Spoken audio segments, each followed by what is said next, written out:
Il y a des histoires qui ne meurent jamais, des récits qui traversent les siècles, non pas parce qu'ils sont écrits, mais parce qu'ils sont gravés dans le cœur des peuples. Aujourd'hui, je vais te raconter l'épopée Manden, l'histoire du peuple mandingue, celle de Soundiata Keïta, l'enfant que tout le monde croyait perdu, mais qui allait changer le destin de tout un empire. Dans un royaume appelé le Manding, vivait un roi nommé Nare Magan Konate. Ce roi, sage et respecté, rêvait d'un héritier qui marquerait l'histoire. Un jour, un chasseur devint porteur d'une étrange prophétie. « Ô roi, tu épouseras une femme difforme, et de ce mariage naîtra un grand roi, un lion qui unira le Manding. » Les gens se moquèrent, certains même se révoltèrent. Mais le roi, fidèle à la parole divine, épousa Sogolon, la femme au dos voûté et au visage marqué par la souffrance. De leur union naquit un enfant, Soundiata. Pourtant, le miracle tant attendu semblait impossible. L'enfant ne marchait pas. À 10 ans, il rampait encore, faible, humilié par les autres femmes du roi. Mais un jour, insulté par la rivale du roi, sa mère pleura. Et Soundiata, voyant les larmes de Sogolon, jura « Aujourd'hui je marcherai ». On lui donna un bâton de fer forgé par les griots.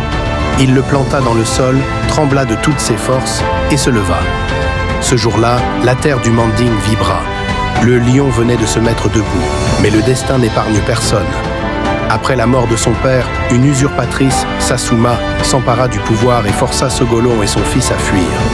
Commence alors l'exil de Soundiata, un voyage long et douloureux à travers les royaumes de l'Afrique de l'Ouest.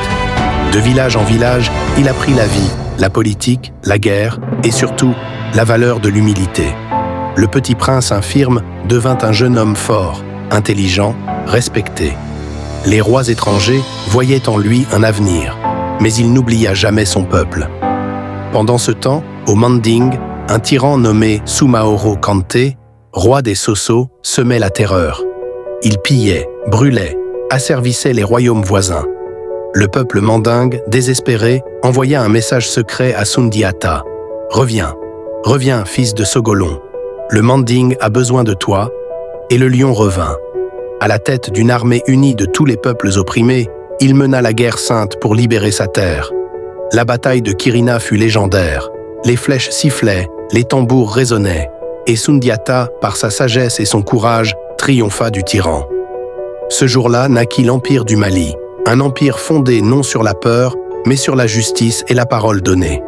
L'épopée Manden n'est pas qu'une légende. C'est un miroir tendu à chaque être humain.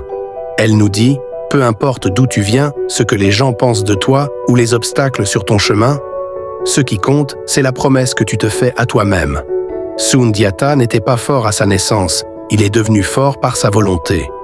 La grandeur ne se reçoit pas, elle se construit. Et quand tu te lèves malgré la douleur, le monde se souvient de ton nom. Si cette histoire t'a touché, souviens-toi. Dans chaque faiblesse peut dormir une légende.